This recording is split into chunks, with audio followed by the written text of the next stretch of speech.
Hello dear student, welcome in my new video. Dear student, आज हम पढ़ेंगे class 7 में चैप्टर नंबर 7 सिंपल इक्वेशन के बारे में। स्टूडेंट देखिए, इक्वेशन क्या होता है? A condition on a variable according to which two mathematical expression become equal. Variable की वो कंडीशन जिसके लिए दो मैथमेटिकल इक्वेशन आपस में इक्वल हो जाए, indicated by equality sign is known as algebraic equation, या सिंपल हम कहें इक्वेशन। ठीक, वेरिएबल की वो कंडीशन जिसके लिए दो मैथमेटिकल एक्सप्रेशंस आपस में इक्वल हो जाए उसे कहा जाता है सिंपल इक्वेशन। देखते हैं कुछ एग्जांपल्स के बारे में। इक्वेशन का एग्जांपल 5x + 12 = 32, 5t - 2 = 24, x + 5 = 9। अब पहला एग्जांपल जो है हमारा 5x + 12 = 32। 5x + 12 = 32 में x एक वेरिएबल है, तो आपको डिफिनेशन क्या बताई गई कि वेरिएबल की वो कंडीशन जिसके लिए दो अलजेब्रिक एक्सप्रेशन आपस में इक्वल हो जाए इक्वलिटी के साइन के द्वारा। अगर हम x की जगह यहाँ पे x की जगह 4 पुट करते हैं, x की जगह 4 पुट कर दिया जाए तो देखिए ये हो जाएगा 5 4 20, 20 और 12 मिलकर 32 हो जाएगा। 32 इधर भी, 32 इधर भी, यानी वेरिएबल की वो कंडीशन क्या है? x = 4 है, जिसके लिए दोनों एक्सप्रेशन आपस में इक्वल हो जा रहे हैं, इसलिए इसे क्या कहा जाएगा? एक इक्वेशन कहा जाएगा। इसके बाद इधर देखिए, यहाँ पे इसमें देखिए वेरिएबल t है। वेरिएबल t की जगह अगर हम 26/5 रखें, t की जगह 26/5 रखेंगे तो 5 से 5 कैंसिल हो जाएगा, 26 - 2 = 24, यानी 24 LHS में भी, 24 RHS में भी। ठीक, तो वेरिएबल की कंडीशन क्या हो गई? t = 26/5। ठीक, तो 26/5 के लिए दोनों अलजेब्रिक एक्सप्रेशन आपस में इक्वल हो गए, इसलिए 5t - 2 = 24 एक इक्वेशन है। यहाँ पे देखिए x की वैल्यू अगर 4 रखा जाए, 4 रखेंगे तो 4 और 5 मिलकर 9 हो जाएगा, LHS और RHS इक्वल हो जाएगा। ठीक, इसलिए एक इक्वेशन है। आइए देखते हैं सोल्यूशन ऑफ एन इक्वेशन क्या होता है। इसके लिए हम एक एग्जांपल ले रहे हैं। एक इक्वेशन 5x + 12 = 37, ये एक इक्वेशन है। ठीक, तो सोल्यूशन ऑफ एन इक्वेशन ये होता है कि वेरिएबल की वो वैल्यू जिसके लिए दोनों साइड आपस में इक्वल हो जाए उसे कहा जाता है सोल्यूशन ऑफ एन इक्वेशन। आप देखिए, अगर यहाँ x की जगह हम लोग 5 पुट करते हैं, x = 5 इन LHS। LHS का मतलब लेफ्ट हैंड साइड। ठीक, तो यहाँ देखो 5 × 5 + 12, 25 + 12 यानी 37, और ये LHS है। RHS भी हमारा 37 है, RHS भी हमारा क्या है? 37 है। देखिए, तो x की वैल्यू अगर 5 रख रहे हैं तो 5 के लिए दोनों ही साइड आपस में इक्वल है, यानी LHS = RHS। ठीक, तो x = 5 कहलाएगा solution of an equation. Hence x = 5 is an solution of given equation, solution of equation. ठीक, x = 5 is solution of equation.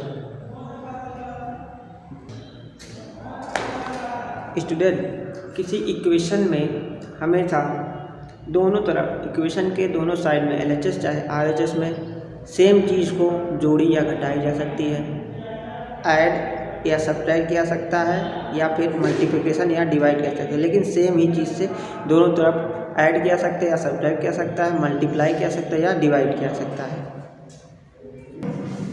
अब आइए हम सीखेंगे कि फॉर्मिंग एन इक्वेशन, किसी इक्वेशन का फॉर्मेशन कैसे किया जाए। ये आपको स्टेटमेंट दिया हुआ है 7 more than 3/4 of y = 10। तो इस स्टेटमेंट से हम लोग एक इक्वेशन का फॉर्मेशन करेंगे। 7 more than 3/4 of y, तो y का 3/4 क्या होगा? 3/4, ये देखिए 3/4 ऑफ y, 3/4 ऑफ y का क्या मतलब हो गया, 3/4 यानी 3/4, ऑफ का मतलब मल्टीप्लाई और y यानी ये हो जाएगा 3/4 y, ये होगा 3/4 ऑफ y। ठीक, अब क्वेश्चन के अकॉर्डिंग क्या कह रहा है कि 7 मोर देन, यानी 3/4 y में 7 मोर देन का मतलब 7 ऐड करना, यानी 3/4 y प्लस 7 इक्वल्स कितना हो जाना 10। 3/4 y प्लस 7 इक्वल टू 10, यानी y के 3/4 से 7 ज़्यादा 10 होता है। ये आपका इक्वेशन बन गया, ये आपका इक्वेशन बन गया। तो इस तरीके से स्टेटमेंट से हम लोग इक्वेशन का फॉर्मेशन करते हैं। एक और एग्जांपल हम लोग देखें, देखिए अब एक दूसरा स्टेटमेंट है 1/4 of A number is 20 less than the number itself. कोई नंबर है उसका 1/4 is 20 less than the number itself. देखिए आप नंबर को सपोज कर लीजिए कि x है, let that number be, that number be x यानी वेरिएबल यानी अननोन क्वांटिटी। ठीक, अब इस x का 1/4 ऑफ x कितना होगा, 1/4 ऑफ x, ये हो जाएगा 1/4 ऑफ का मतलब मल्टीप्लाई x, यानी आप इसको लिख सकते हैं 1/4 इंटू x या x/4 लिख सकते हैं। ठीक, ये हो जाएगा 1/4 ऑफ x। ठीक, देखिए 1/4 ऑफ x यानी 1/4 इंटू एक्स या x/4। अब ये क्या कह रहा है, 1/4 of A number is 20 less than the number itself. Question के अकॉर्डिंग जो 1/4 ऑफ ए नंबर है उस नंबर से 20 कम है, यानी x-20, x/4 equal to x-20, यही x/4 इक्वल टू x-20 हमारा इक्वेशन है। देखिए आप एक्सरसाइज 7.1 में क्वेश्चन नंबर 2 है, कह रहा है right any one form of statement for the following equation. आपको इक्वेशन दिया गया है, उस इक्वेशन से स्टेटमेंट बनाना। इसके पहले हम लोग पढ़े स्टेटमेंट से इक्वेशन बनाना, अब हम लोग पढ़ेंगे इक्वेशन से स्टेटमेंट बनाना। देखिए इसको किस तरीके से लिखेंगे कि a number y, number y plus a number y plus 7 equals 12। A number y plus 7 equal 12, जैसा लिखा है उसी तरीके से हम लोग स्टेटमेंट बना देंगे। ठीक, दूसरा है इसमें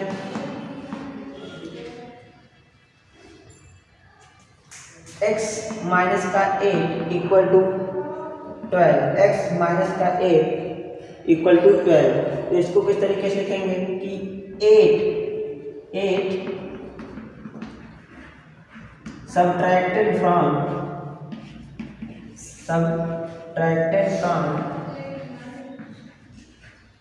a number x gives 12, कि किसी नंबर x से 8 को सब्ट्रैक्ट करने पे 12 मिलता है। इस तरीके से काम होगा। फिर देखिए क्वेश्चन नंबर 3 में कह रहा है check if the value given in the brackets is the solution to the given equation. तो देखिए इसको किस तरीके से किया जाएगा। क्वेश्चन नंबर फर्स्ट क्या कह रहा है कि x प्लस 12 इक्वल टू 15 दे रखा है, x प्लस 12 इक्वल टू 15 और ब्रैकेट में जो वैल्यू दे रखी है x की वो है 2। चेक करना है कि x इक्वल टू 2 इस इक्वेशन का सलूशन है कि नहीं है। तो आपको सलूशन ऑफ इक्वेशन क्या बताएगा कि वेरिएबल की वो वैल्यू जिसके लिए इस इक्वेशन के दोनों साइड आपस में इक्वल हो जाए। ठीक, तो इस x इक्वल टू 2 को हम लोग इस इक्वेशन में पुट करेंगे। ठीक, तो put x equal to 2 in given equation, equation 2 plus 12 equal to 15। 2 + 12 14 is not equal to 15। 14 15 के इक्वल नहीं है, यानी LHS जो है वो RHS के इक्वल नहीं है, इसलिए ये x इक्वल टू 2 x + 12 = 15 का सलूशन नहीं है। Hence x equal to 2 is not solution of given equation. और अगर ये LHS RHS के इक्वल हो जाता है तब तो हम कहेंगे कि जो वैल्यू दिया गया वो इक्वेशन का सलूशन है। देखिए थर्ड का फोर्थ क्वेश्चन हमारे पास है 8 - x + 6 = 2 और x की वैल्यू दे रखी है 12। x की वैल्यू दे रखा है 12, तो इस 12 को यहाँ रख के देखिए तो पुट x = 12, यहाँ देखिए 8 - 12 + 6 = 2। ठीक, यहाँ कितना आएगा -4 + 6 = 2, +6 और -4 यानी +2 = +2। यानी देखिए यहाँ LHS और RHS आपस में इक्वल हो गए। LHS = RHS, LHS RHS के इक्वल है, इसलिए हम यहाँ कह सकते हैं कि x = 12 is solution of given equation. तो इस तरीके से हम लोग क्वेश्चन नंबर 3 का 7वां क्वेश्चन कर सकते हैं। अब देखिए हमारे पास एक क्वेश्चन है 70 + 2 = 44। इसको सॉल्व करना है by trial and error method. Trial and error method का मतलब क्या हुआ, हम लोग वेरिएबल की अलग अलग वैल्यू को रख के चेक करेंगे कि दोनों साइड इक्वल आ रहा है कि नहीं आ रहा है। तो जिस वैल्यू के लिए दोनों साइड इक्वल हो जाएगा वो उसे कहा जाएगा इक्वेशन, इसका दिए गए इक्वेशन का सलूशन। ठीक, तो हम लोग p की अलग अलग वैल्यू को इसमें रख कर चेक करेंगे। ठीक, रखिए p = 1 इन इक्वेशन 1 p = 1 रख के इक्वेशन में चेक कीजिए तो आएगा 7 × 1 + 2 = 44, 7 + 2 = 44, 9 is not equal to 44। देखिए p = 1 के लिए दोनों आपस में इक्वल नहीं है। ठीक, तो p = 1 इसका सलूशन नहीं होगा। Hence p = 1 is not solution of 1। अब इक्वेशन 1। अब p की दूसरी वैल्यू रख के चेक करते हैं, तो हम यहाँ p की वैल्यू को 6 रख के चेक करते हैं। p की वैल्यू को 6 रख के चेक कीजिए तो 7 p = 6 इन इक्वेशन 1। तो 7 × 6 + 2 = 44। 7 × 6 कितना हो गया 42 + 2 = 44। 42 और 2 कितना हो गया 44 = 44। तो यहाँ देखिए LHS RHS के इक्वल होगा कि नहीं होगा, LHS RHS के इक्वल हो गया। इस पे x जब p की वैल्यू को हम लोग 6 रख रहे थे, p की वैल्यू को 6 रखने पे LHS RHS के इक्वल हो गया, इसलिए हम कह सकते हैं कि solution of p = 6 is solution of equation 1। तो कुछ इस तरीके से हम लोग इक्वेशन को सॉल्व करेंगे। देखिए इन तीनों इक्वेशन को कैसे सॉल्व करेंगे। यहाँ पे x की वैल्यू जब 4 रखेंगे, आप x की वैल्यू को 4 रखेंगे तो x की वैल्यू 4 रखने पे 4 + 8 = 12, 12 = 12 LHS RHS के इक्वल हो जाएगा। ठीक, तो x की वैल्यू 4 हो जाएगी, यानी इस इक्वेशन का सलूशन जो है 4 होगा।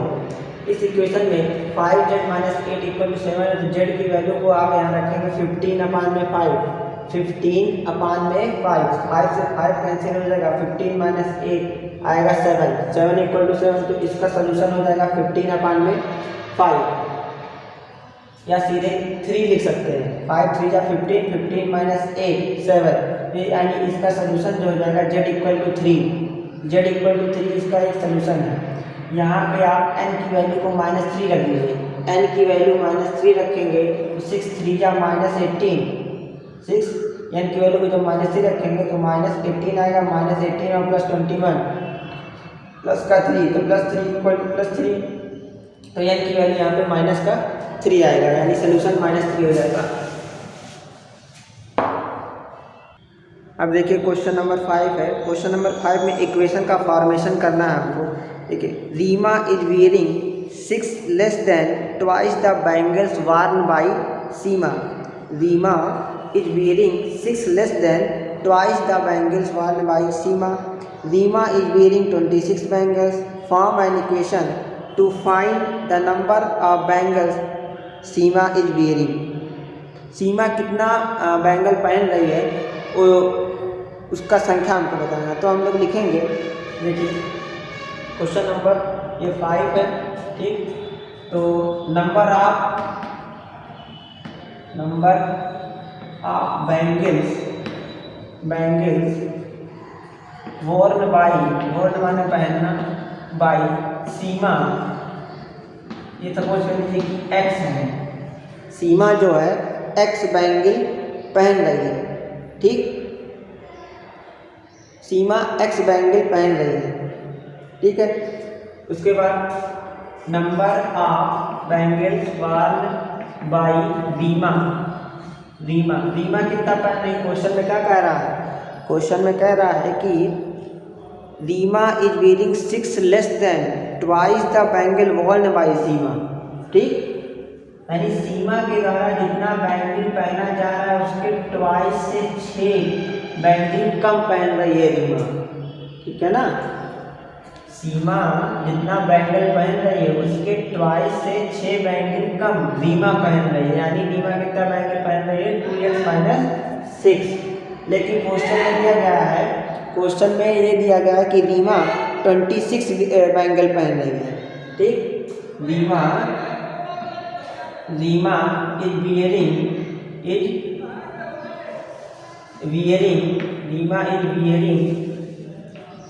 26 bangles. Reema is wearing 26 bangles.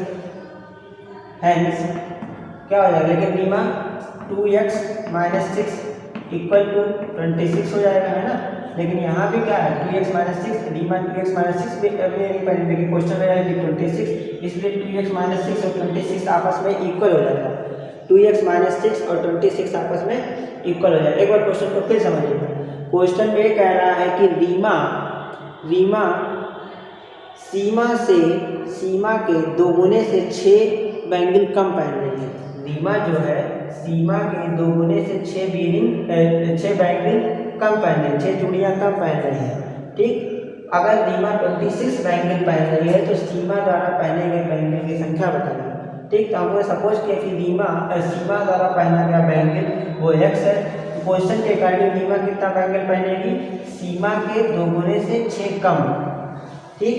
लेकिन प्रश्न में यह दिया गया कि रीमा 26 चूड़ियाँ पहन रही है, तो ये 26 इसके इक्वल हो जाएगा, 2x - 6 के इक्वल हो जाएगा। अब हम इसको सॉल्व करके सीमा जितना बैंगल पहन रही है उसका संख्या निकालेंगे। तो देखिए, इस -6 को इधर ट्रांसपोज कर दीजिए, -6 जब इधर ट्रांसपोज हो जाएगा तो +6 हो जाएगा, 2x इक्वल टू 26 + 6, ठीक। 2x इक्वल हो जाएगा 32, यानी यहाँ कैंसिल कर दीजिए तो 16 हो जाएगा। x इक्वल टू 16, यानी सीमा कितना बैंगल पहन रही है 16, यानी number of bangles worn by Seema equal to 16। अब क्वेश्चन नंबर 6 देखिए, कह रहा है कि अरीनाज के पिताजी is 4 times as old as Arina के पिताजी अरीना की उम्र के 4 टाइम्स यानी 4 गुना है। अरीना जितना उम्र की है उसके पिताजी उसकी उम्र के 4 गुना है। सपोज कीजिए अगर अरीना 4 साल की है तो उसके पिताजी उसकी उम्र का 4 गुना यानी 4 4 जा 16 होंगे, ठीक। अगर अरीना की उम्र 4 साल है तो उसके पिताजी की उम्र अरीना की उम्र की 4 टाइम्स यानी 4 × 4 यानी 16 ईयर। फिर आगे क्वेश्चन में दे रखा है the sum of their age is 45 year. उनकी उम्र का जो सम है यानी अरीना और उसके पिताजी की उम्र का जो सम है वो है 45 year.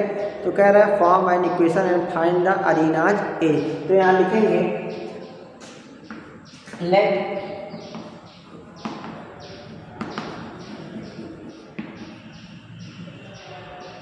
Arenas age equal to x year. अरीना की उम्र x साल है तो hence Arina's father age Arina's father age ये कितना हो जाएगा क्वेश्चन के अकॉर्डिंग जितना अरीना है उसकी उम्र का 4 टाइम्स। ठीक, फिर आगे क्या रहा है अकॉर्डिंग टू क्वेश्चन उनकी उम्र का जो सम है यानी अरीना और उसके पिताजी की उम्र का सम 45 ईयर है। ठीक, तो अरीना की उम्र है देखिए x और 4x मिल के 5x हो गया equal to 45 5x equal to 45। यहाँ से x की वैल्यू आएगी 9 x की वैल्यू कितनी आएगी 9 5 9 जा 45। ठीक, x की वैल्यू क्या है 9 यानी अरीना की उम्र कितनी है Arina's age equal to 9 year. ठीक, और अरीनाज फादर एज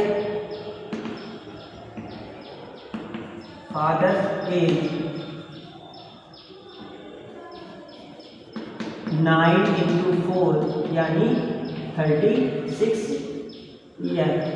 9 × 4 यानी 36 ईयर। अरीना के पिताजी की उम्र 36 ईयर होगी। साथियों, आज की वीडियो में हमने सीखा इक्वेशन क्या होता है, इक्वेशन का फॉर्मेशन कैसे किया जाता है, इक्वेशन का सलूशन क्या होता है। अब आपसे मिलेंगे अगली वीडियो में, तब तक के लिए आप सभी का बहुत धन्यवाद।